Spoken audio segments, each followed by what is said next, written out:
মঙ্গলবার ব্যারাকপুর লোকসভার বিজেপি প্রার্থী অর্জুন সিং এর সমর্থনে এক বর্ণাঢ্য পদযাত্রার আয়োজন করা হয়েছিল। এই পদযাত্রায় উপস্থিত ছিলেন ব্যারাকপুরের বিজেপি প্রার্থী অর্জুন সিং, ব্যারাকপুর সাংগঠনিক জেলা সভাপতি মনোজ ব্যানার্জি, পাশাপাশি উপস্থিত ছিলেন ভাটপাড়ার বিধায়ক পবন কুমার সিং। এছাড়াও উপস্থিত ছিলেন সন্দীপ ব্যানার্জি, কৌস্তব বাগচি, প্রিয়াঙ্গু পাণ্ডে, আবিষ্কার ভট্টাচার্য, রতন পণ্ডিত, রবিশঙ্কর সিং, সন্তোষ সিং, সঞ্জয় সিং, রিতেশ সিং সহ রাজ্য ও জেলার প্রমুখ কার্যকর্তারা। জগদ্দল বিধানসভার অকল্যান্ড জুট মিল সংলগ্ন ঘোষপাড়া রোড থেকে এই পদযাত্রাটি শুরু হয়ে ইছাপুরের অশোকনগরে এসে শেষ হয়। প্রায় 1000 বিজেপি কর্মী সমর্থক এই পদযাত্রায় অংশ নিয়েছিলেন। জগদ্দল থেকে রাজু রায় চৌধুরীর প্রতিবেদন, আজকের সংবাদ।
জুয়েলার্স সঠিক ও খাঁটি গ্রহরত্নের একটি বিশ্বস্ত প্রতিষ্ঠান।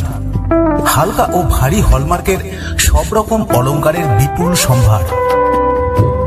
অর্ডার অনুযায়ী মনোহরা গ্রহরত্নের অলংকার প্রস্তুত করাতে এখনই যোগাযোগ করুন এ পাল জুয়েলার্সে। এ পাল জুয়েলার্স, 11 সঞ্জীব চ্যাটার্জি রোড, নৈহাটি।